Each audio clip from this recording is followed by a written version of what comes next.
Hello again, my fine mystic creatures. Welcome back to Twilight in the Wizard's Study. I'm Jay Herrera Kamen, and today we're going to have a little bit of a change of pace. Today I'm going to read the opening chapter of a non-fiction book.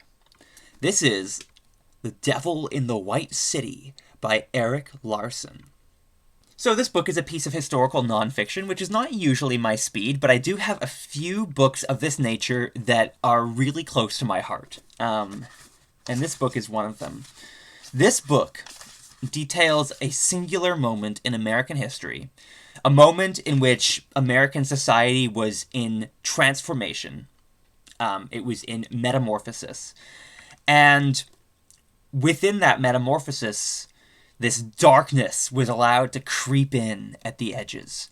And there was a very, very disturbing presence at the Chicago World Fair of 1893. And that's what Erik Larson explores in this book.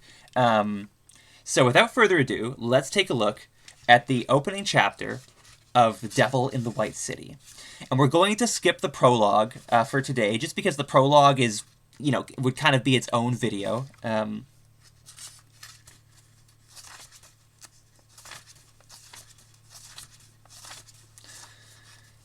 The Devil in the White City, Part 1, Frozen Music. Chicago, 1890 to 1891. The Black City. How easy it was to disappear. 1,000 trains a day entered or left Chicago.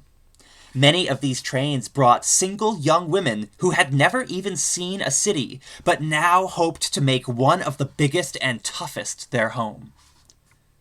Jane Addams, the urban reformer who founded Chicago's Hull House, wrote, "Never before in civilization have such numbers of young girls been suddenly released from the protection of the home and permitted to walk unattended upon the city streets and to work under alien roofs." The women sought work as typewriters, stenographers, seamstresses, and weavers. The men who hired them were for the most part moral citizens intent on efficiency and profit. But not always.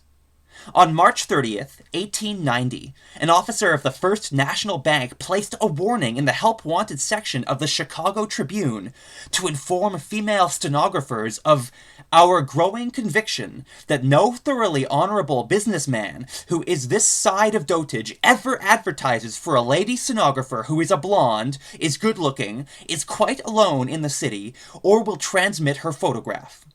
All such advertisements upon their face bear the marks of vulgarity, nor do we regard it safe for any lady to answer such unseemly utterances. The women walked to work on streets that angled past bars, gambling houses, and bordellos. Vice thrived, with official indulgence. The parlors and bedrooms in which honest folk lived were, as now, rather dull places, wrote Ben Heche, late in his life, trying to explain this persistent trait of old Chicago. It was pleasant, in a way, to know that outside their windows the devil was still capering in a flare of brimstone. In an analogy that would prove all too apt, Max Weber likened the city to a human being with his skin removed. Anonymous death came early and often. Each of the 1,000 trains that entered and left the city did so at grade level. You could step from a curb and be killed by the Chicago Limited. Every day, on average, 2 people were destroyed at the city's rail crossings. Their injuries were grotesque. Pedestrians retrieved severed heads. There were other hazards. Streetcars fell from drawbridges. Horses bolted and dragged carriages into crowds. Fires took 12 lives a day. In describing the fire dead, the term the newspapers most liked to use was roasted. There was diphtheria, typhus, cholera, influenza, and there was murder. In the time of the fair, the rate at which men and women killed one another rose sharply throughout the nation, but especially in Chicago, where police found themselves without the manpower or expertise to manage the volume. In the first 6 months of 1892, the city experienced nearly 800 violent deaths, 4 a day. Most were prosaic, arising from robbery, argument, or sexual jealousy. Men shot women, women shot men, and children shot one another by accident. But all this could be understood. Nothing like the Whitechapel killings had occurred. Jack the Ripper's 5-murder spree in 1888 had defied explanation and captivated readers throughout America, who believed such a thing could not happen in their own hometowns. But things were changing. Everywhere one looked, the boundary between the moral and the wicked seemed to be degrading.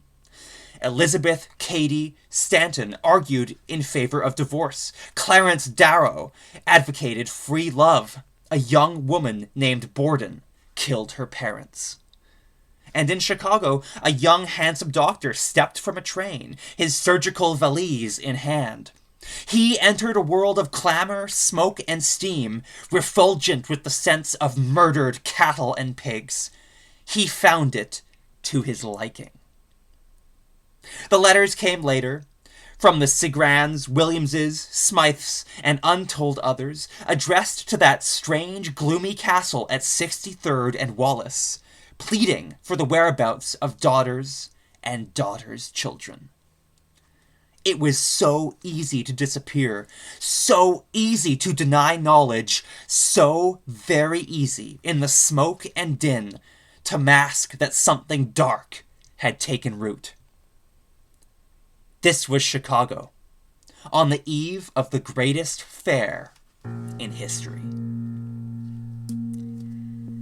And that is the opening chapter, not counting the prologue, of course, of Erik Larson's The Devil in the White City. Thank you very much for listening. Take care, and I'll see you next time. Bye for now.